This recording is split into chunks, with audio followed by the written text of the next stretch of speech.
Nous revenons pour la suite de notre émission avec nos invités, Robert Kossiga à côté plutôt, Ashraf Orosama, et puis Kami Valentin Mayaba. Voilà, on était au Sénégal, on parlait de ce rassemblement de journalistes pour demander la libération du confrère Pape Alé Niang. Dans un pays comme le Sénégal, c'est très anachronique. Donc, il faudrait une certaine ouverture entre autorités et associations de journalistes. Il y a des problèmes. Essayons-nous de nous mettre autour d'une table pour trouver des solutions. La liberté de presse ne commence pas avec l'emprisonnement des journalistes, ont déclaré des journalistes qui étaient au rassemblement. Alors cela veut dire que ces journalistes reconnaissent quand même que Pape Alé Niang a fait quelque chose. Non, mais effectivement, je crois qu'ils ne sont pas dans la négation. Ils ne nient pas disons, l'infraction commise par leurs confrères. Je crois qu'ils essaient de mettre en cause la procédure qui n'a pas été observée. Donc, dans un État qui se veut démocratique, peu importe les infractions commises, une infraction commise, la punition d'une infraction ou infliger une peine à une personne obéit à un certain nombre de procédures. Si cette procédure n'a pas été respectée, alors là, on peut annuler même la décision, même si l'affaire aboutissait qu'on vit. On peut, voilà, la défense, par exemple, du journaliste peuvent évoquer une question de vice de procédure. De procédure. Donc, c'est très important. Donc, je crois que dans le cas précis, c'est une question de qualification des faits. C'est un délit de droit commun, une infraction de droit commun, ou bien c'est un délit de presse. Donc aujourd'hui, je crois qu'il y a un conflit de compétences entre probablement l'autorité de régulation de la communication au Sénégal et la justice. Voilà, donc il appartient à la justice aujourd'hui, voilà, de statuer conformément à la législation. Parce que si M. Niang n'a pas été écouté préalablement par l'autorité de régulation, de l'autorité de régulation, je crois que la procédure est bâclée et la justice n'a pas le droit de convoquer directement le journaliste en question. Bon, maintenant, comme je l'ai dit, la liberté d'accès aux documents administratifs, à la documentation publique dans tous les pays, ça existe. Mais vous ne pouvez pas également, parce que les accointances, on les connaît. Vous l'avez dit, il est très proche, par exemple, d'Ousmane Sonko. On peut également accuser, comme il est très proche, par exemple, d'accuser le pouvoir d'instrumentaliser la justice. Donc, je crois que ce sont des faits qu'il faut prendre avec précaution et ne pas tirer des conclusions définitives. Est-ce qu'on va trouver une solution? Vous connaissez bien le Sénégal, une solution à cette crise, si on peut le dire. Non, ça va finir par s'arranger, mais je crois que il revient maintenant à la justice d'être clémente vis-à-vis de Pape Alé Niang ou de dire la loi. Ou à un certain niveau, les chefs religieux comme... Non, je crois que pour cette fois-ci, les chefs religieux ne vont pas aller trop loin parce que vous savez, le Sénégal a besoin plus de paix que peut-être des insurrections. Le Sénégal n'aime jamais l'insurrection. Or, qui connaît Sonko veut prendre le pouvoir par l'insurrection. Sonko, c'est un va-t-en-guerre. Et donc, tous ceux qui sont avec Sonko ont ce sang dans les veines. Donc aujourd'hui, je crois que la justice aura son mot à dire. Prions qu'elle n'ait pas la main lourde dans les sanctions. Point, c'est tout. Est-ce que c'est Ousmane Sonko peut-être qui est visé? Non,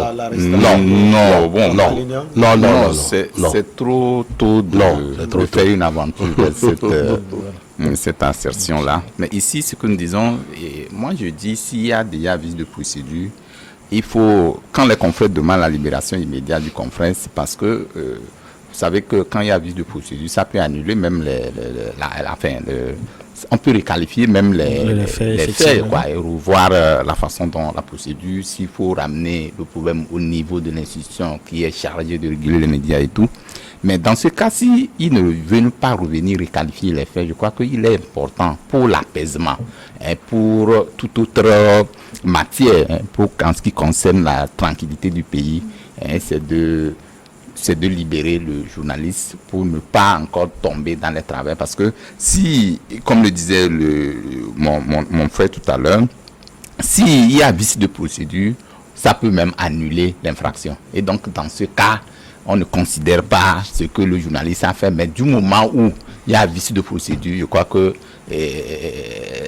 on peut annuler l'infraction et ça peut même amener les gens à dire que, puisque quand vous voyez les confrères même qui ont fait des déclarations, ils l'ont dit, ils disent ce qui arrive aux confrères Niang peut arriver à nous autres journalistes. Voilà. Cela voudrait dire quoi? Ils ne sont pas rentrés dans le fond du dossier, c'est la forme. Ils sont en train de voir la forme. Donc tant que la forme est bâclée, je crois que le fond aussi ne sera pas mis à jour. Et donc je crois que dans ce cas-là, il est important que la justice, si véritablement il y a vice de procédure, il faut que la justice libère le confrère pour ne pas tomber dans d'autres invectives que personne ne connaît. Oui, moi je crois, par exemple, vous plaidez par exemple la clémence, je comprends, mais il faut éviter aussi de créer des précédents. Lorsqu'il y a des confrères qui commettent des infractions. C'est pas la première fois. Voilà, ce n'est pas. Donc si c'est un multi-récidiviste, donc obligatoirement on doit prendre des mesures appropriées. Mais pour prendre des mesures appropriées, il y a la procédure qu'il faut respecter. C'est ce qu'on demande à l'institution judiciaire sénégalaise de respecter. Sinon, on peut engager également la responsabilité de l'État pour cause de ces décisions de justice irrégulières. Vous comprenez? Pour cause, parce qu'il y a une vice de procédure, le fondement n'est pas respecté. Donc je crois qu'il appartient aujourd'hui à la justice d'examiner beaucoup plus de faits et de qualifier vraiment les faits, parce que tout part de là. Infraction de droit commun ou un délit de presse, parce qu'il y a un code de la presse, il y a la liberté portant sur la liberté d'accès à l'information, à la documentation publique. Donc le fondement légal part d'où? Il appartient à la justice de situer, et dans les prochains jours, nous verrons bien comment cette situation va évoluer. Oui, non, je voulais juste ajouter un truc. Je ne sais pas si du moment où on dit que c'est pas la première fois qu'il pose ces genres d'actes. Pourquoi est-ce que l'institution qui est chargée de réguler les médias n'arrive pas à la haute autorité de l'audiovisuel de la communication point n'arrive pas fondamentalement à trouver une solution par rapport à son cas, c'est-à-dire lui retirer justement la carte de presse ou le récépissé pour qu'il ne soit plus journaliste. Parce que ça s'est passé chez nous ici. Bon, je ne dis pas que ce qui est là peut servir d'exemple, mais je dis qu'il faut respecter la procédure. Du moment où je suis journaliste, je ne suis pas en train de respecter la procédure, enfin les règles d'éthique et de l'ontologie. La HAC me rappelle à l'ordre. Une fois, deux fois, c'est écrit blanc sur noir. Dans le code de la presse, c'est écrit blanc noir. Une fois, deux fois, trois fois, on vous retire la carte de presse. Vous n'êtes plus journaliste. L'acte que vous allez poser ne va plus concerner ou ne va plus concerner la fonction du journaliste, mais ça peut être directement orienté vers ce que nous appelons un délit de droit commun. Et donc là, tu es versé dans le public et tu réponds de tes actes. Et moi, j'accuse l'administration publique sénégalaise d'avoir quand même été laxiste, comme il l'a dit. Ce qui veut dire que M. Niang aurait pu déjà perdre la qualité du journaliste. Oui. Parce que vous qualifiez quelqu'un de multirécidiviste, ce qui veut dire qu'il a commis des infractions de cette nature-là par le passé. Vous aurez pu prendre des mesures appropriées, mais ils ne l'ont pas fait. Aujourd'hui, ils se retrouvent devant les faits accomplis, alors que les faits sont extrêmement graves. Nous avons beaucoup plus de la stabilité dans la sous-région, et nous appelons vraiment toute la corporation, tous les journalistes, de faire preuve de retenue. Lorsqu'ils ont des informations extrêmement sensibles à leur possession, il faut en faire bon usage. Son prédécesseur Paul-Henri Sandaogo Damiba, nous sommes au Burkina Faso, avait au contraire augmenté le sien, comme le capitaine Thomas Sankara, père de la révolution d'août 1983. Le chef de l'État burkinabé, le chef de la junte, Ibrahim Traoré, renonce à son salaire de président de la République. Il touchera uniquement son salaire de capitaine des forces armées burkinabé. Le président de la transition, Ibrahim Traoré, a décidé de garder son salaire de capitaine, a annoncé le porte-parole du gouvernement Jean-Emmanuel Ouédraogo ce mercredi 15 novembre 2022 à l'issue de l'hebdomadaire Conseil des ministres. Le porte-parole a indiqué que cette décision vise à montrer cet esprit de sacrifice qui doit habiter chacun des Burkinabés dans la situation actuelle de notre pays. Ce sont les propos de Jean-Emmanuel Ouédraogo, le porte-parole du gouvernement burkinabé. Comme Valentin Mayaba, on vous retrouve. C'est une bonne décision, mais on sent une pure communication autour de cela. Oui, en fait, ça ressemble un peu à une propagande. Mais c'est bien parce que déjà, pour la propagande, il faut d'abord situer les faits. Parce que depuis longtemps, vous savez que dans ce pays, il y a toujours, pas seulement dans ce pays, en Afrique, quand les gens veulent accéder au poste de président de la République, ce que vous connaissez, les privilèges liés à cela, de l'honneur, l'argent et tout ce que vous connaissez. Mais aujourd'hui, il veut se démarquer de ce qui se faisait, les anciennes pratiques, en disant non, que quand je viens, je ne viens pas pour l'argent, je ne viens pas ceci. Il faut copier, il faut suivre l'exemple de ce que le président de la République est en train de faire. D'ailleurs, même, vous avez vu que même les ministres on dit qu'ils vont consacrer 50% de leur salaire, 50% de leur salaire pour verser cela dans la lutte contre le terrorisme. Je crois que c'est un exemple, ça impulse une dynamique.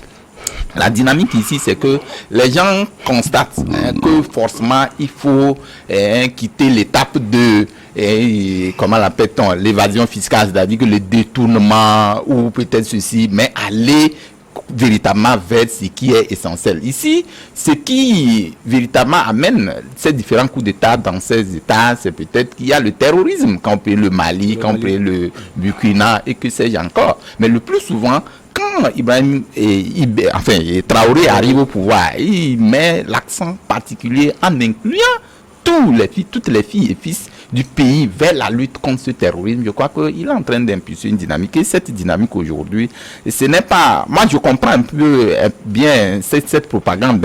C'est pour peut-être donner une émulation aux gens qui voudraient justement consacrer le temps nécessaire pour la lutte contre le terrorisme. Donc, mais là où je trouve un peu paradoxal, quand il dit qu'il va juste se contenter des émulations de son salaire de capitaine, il laisse le joueur. En tout cas, nous savons que dans chaque État, même c'est inscrit dans la Constitution qu'un chef de l'État a un salaire.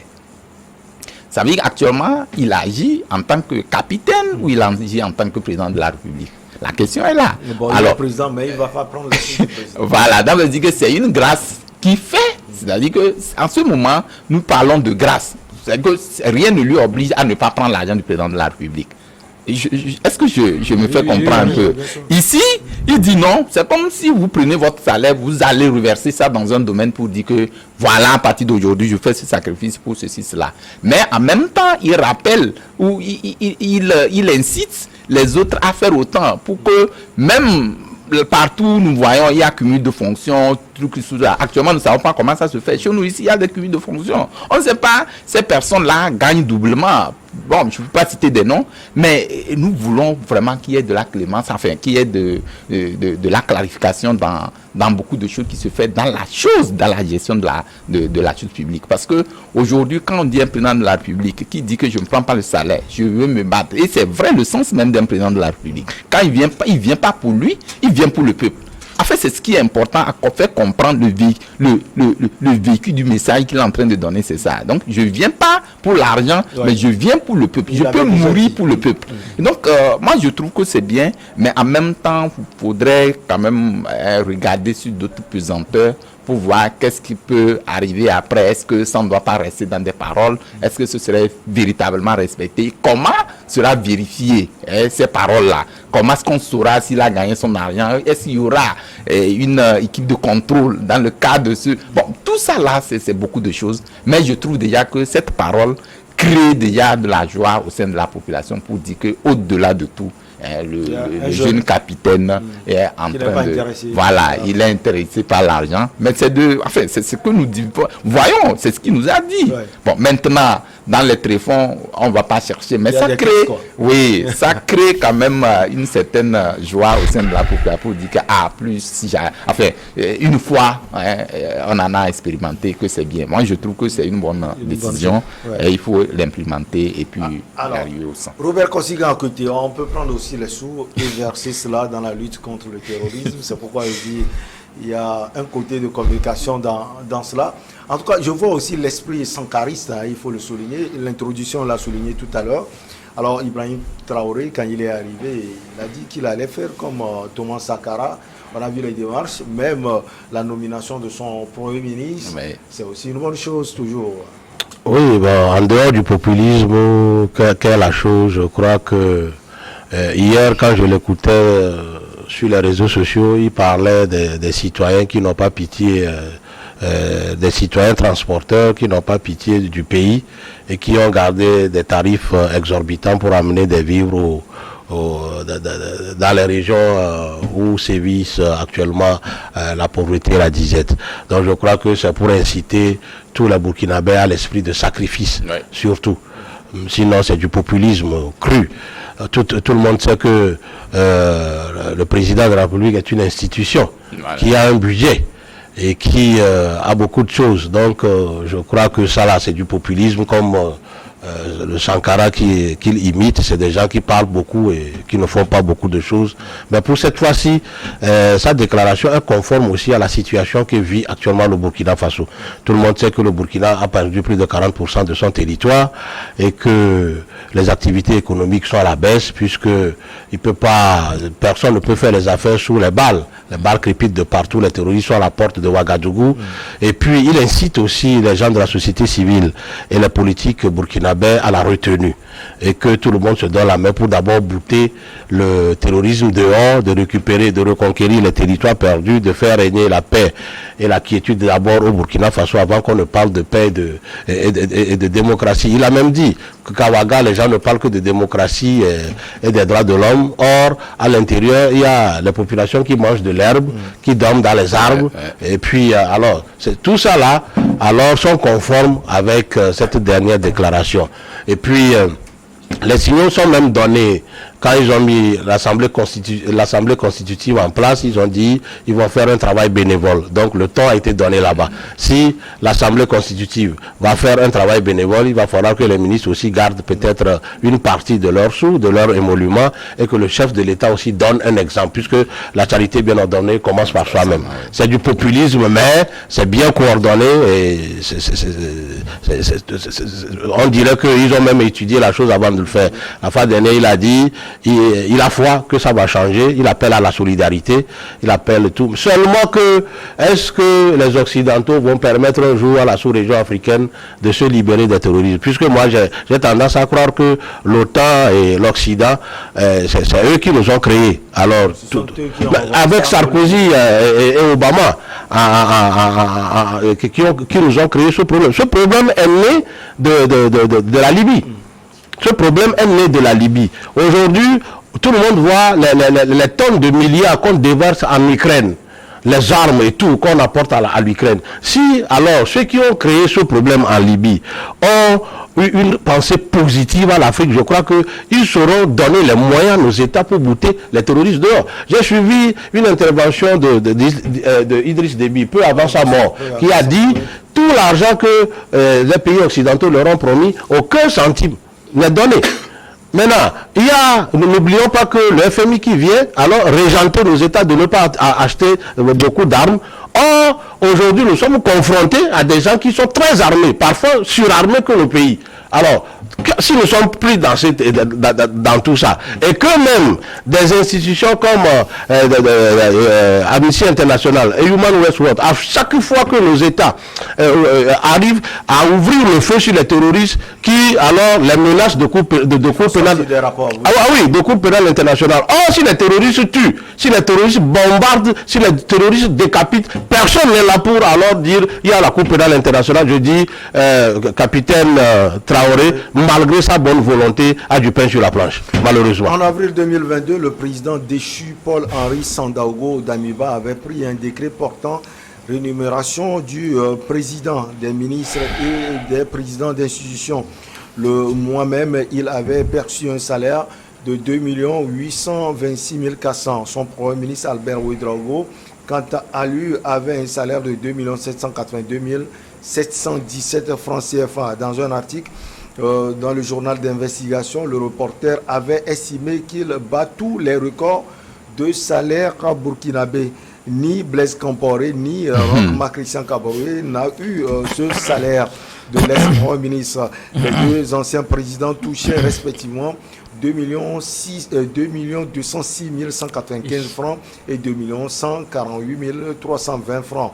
La mesure prise par le capitaine Traoré abroge donc le décret d'avril 2022 et restaure celui de décembre 2008. Selon ce dernier, le Premier ministre touche 1 308 000 francs, les présidents d'institutions 1 215 000 francs les ministres d'État 1 205 000 francs et les autres ministres 1 155 000 francs CFA conformément à cette disposition. Donc finalement, si on comprend bien Achraf, les ministres vont mieux toucher que le président de la République. Lui va prendre peut-être 500 000 son salaire de capitaine. Bon, effectivement. Bon, je crois que mes confrères quand même ont été lucides sur la question. Je crois que c'est un coup médiatique quand même extrêmement fort. Ouais. Qu'est-ce que le président Ibrahim Traoré oui, excusez-moi, veut renvoyer? Il appelle tout simplement au Burkinabé au sens du sacrifice. Au sens du sacrifice, quand on sait très bien que ce pays est en état de déliquescence avancée, que l'État burkinabé n'arrive plus à exercer une autorité sur l'ensemble du territoire. Donc, il faut appeler les Burkinabés aujourd'hui au sacrifice. Et comme on le dit, la charité bien ordonnée commence par soi-même. Lorsqu'on est président de la République, on incarne ce qu'on appelle en droit la prééminence institutionnelle. Et quand on incarne la prééminence institutionnelle, qu'est-ce qu'il faut faire? Il faut donner aussi de très bons exemples en décidant de renoncer à ces émoluments, ce qui veut dire qu'on donne quand même un signal quand même assez fort. Est-ce qu'il y a suivi les ministres également? Oui, voilà, c'est 50%. Et c'est la finalité de cette action-là qu'il faut aussi voir. C'est-à-dire qu'on va affecter ces fonds-là à tous ces Burkinabés qui sont déplacés, qui vivent dans des situations de disette, en difficulté, et sur l'ensemble du territoire. Donc je crois qu'il faut faire preuve de solidarité vis-à-vis de ces gens-là. On ne peut pas être à Ouagadougou, dans un confort ou dans un cadre quand même assez luxueux, alors qu'on a nos concitoyens sur l'ensemble du territoire qui ont du mal à joindre des deux bouts. Donc c'est extrêmement important aujourd'hui de donner un signal fort. Bon, maintenant, moi j'émets quand même des réserves aussi sur ces bonnes actions, parce que pour des situations de cette nature, moi j'estime que les autorités burkinabées souffre d'une pathologie, si je peux appeler ça pathologie entre guillemets, c'est-à-dire l'obsession de l'innovation. C'est-à-dire on veut innover, on ne veut pas former un gouvernement à 30, à 15,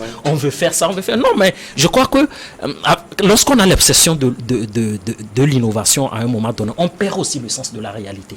On perd le sens de la réalité. Je crois qu'un président de la République a droit à une rémunération, il doit quand même profiter. Oui.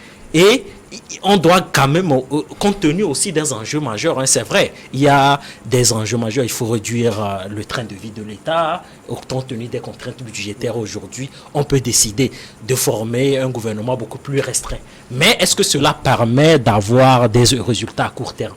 Parce qu'aujourd'hui, le Burkina vit sous la dictature de l'urgence, c'est-à-dire qu'il faut trouver des résultats dans l'immédiat. Donc la notion de l'immédiateté s'impose. Donc s'il faut trouver des résultats immédiats, je ne crois pas que c'est en formant un gouvernement de 15-20 ministres. S'il faut l'élargir pour aller à 30, dans tous les cas, c'est que les ministres peuvent mener à bien leur rôle. Donc l'obsession de l'innovation, il ne faut pas innover dans tous les secteurs.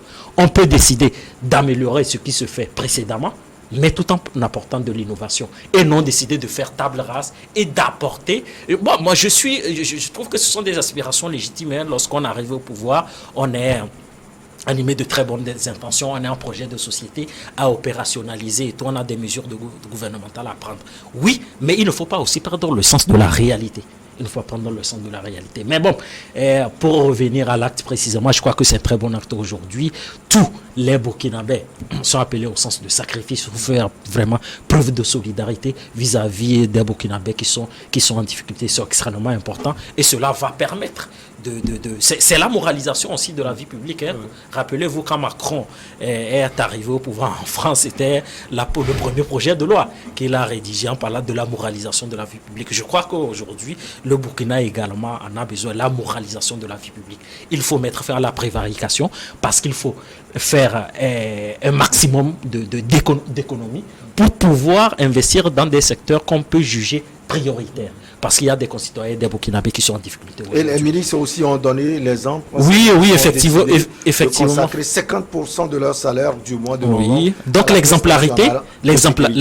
l'exemplarité concerne tous les membres du gouvernement, que ce soit les directeurs généraux des entreprises publiques et tout ça. Donc je crois qu'ils doivent se soumettre à cette discipline collective-là qui va permettre de faire avancer les choses. Alors, donc le président montre cette discipline dont mon cher Achraf est en train de parler. Les ministres aussi ont décidé de consacrer 50% de leur salaire de novembre. Oui, c'est bien, mais comme l'a dit mon ami, vous savez, l'obsession de l'innovation crée des vices parfois. Allez demander ce qui se passe ou ce qui s'est passé avec le Ghana, où le président dit non, justement. Et non seulement ce qui en est arrivé, mais ce qu'on en est arrivé là, c'est quoi? On vient dire donc, que les péages, c'est exclu, on ne peut pas ceci. Non. Bon, finalement, il a étouffé. Il est obligé de revenir. C'est le ridicule. Donc, c'est la réalité revient. Justement, c'est pourquoi nous disons, je m'inscris dans le même sens qu'il dit de l'obsession de l'innovation parfois, créer certains vices que nous ne pouvons pas contrôler. Ici, il aurait pu dire que 50% de mon salaire, bon, c'est vrai que on le comprend comme ça, en disant par exemple que non, que bon, je me contente de mon salaire de capitaine. C'est bien. Déjà, ça, dans le subconscient d'un Burkinabé lambda, ça sent bien déjà. Ça crée déjà une forme de choses, comment l'appelle-t-on, de contentement ou de quelque chose de positif dans la tête d'un Burkinabé, parce que quand quelqu'un dit je ne prends pas de l'argent, mais je consacre cet argent au bénéfice des populations enfin démunies, en difficulté, c'est déjà un langage, à mon avis, qui est très bien préparé et qui aura certainement ses fruits. Parce que ce qui compte aujourd'hui, ce n'est pas aller puiser pour voir ce qu'effectivement ce qu'il a dit sera fait, mais le fait que cela crée en le disant, qui est recherché, je crois, dans ce qui est fait. Donc, c'est en cela nous saluons ça. Mais maintenant, s'il faut creuser l'abcès, s'il faut aller dans les tréfonds, s'il faut voir réellement est-ce que c'est ça et tout, moi, je ne pense pas véritablement, même s'ils ne le respectent pas. Et du moment où que cela peut créer un effet positif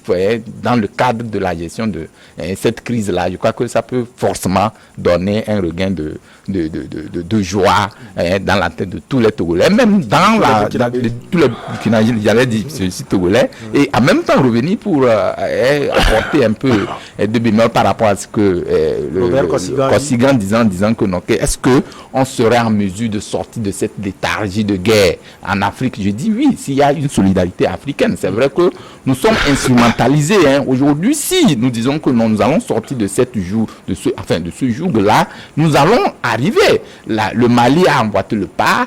Ce que le problème africain, c'est qu'il n'y a pas de solidarité africaine. Prenez par exemple la guerre ukrainienne aujourd'hui. Les gens ont laissé de côté ce que l'Ukraine regorge comme déficit en matière de démocratie. Et il y a tout un bloc autour de l'Ukraine. On lui apporte du soutien. On oublie les bastions de la démocratie, c'est-à-dire les principes sacro-saints de la démocratie. Et on fait face à ce qui est réel. Le réel, c'est la défense, c'est la protection et que sais-je encore. Ici, c'est quoi? Quand je quitte Abalo, l'autre est prêt à trahir l'autre. Donc c'est ce qu'on est en train de revivre en Afrique. Quand on prenait le Mali, le Niger, le bras de fer qui existait en qualifiant l'un de l'autre n'est pas ceci. Tout ça là, ça ne peut pas nous permettre d'avancer véritablement. Mais du moment où nous comprenons que nous sommes un seul continent, que nous pouvons œuvrer ensemble, je crois que quelles que soient les forces de l'ennemi ou de l'intrus ou peut-être de l'instrumentaliste, on ne pourra pas véritablement vous apporter la réponse à Robert Kosigan. Pour dire que vrai, c'est possible non, cette question de l'unité africaine ou de la solidarité africaine véritablement peut faire face ou peut oui, faire effectivement. face. Non, si. On va marquer la pause pour le journal et on revient pour la suite avec vous, chers invités. Oui, merci.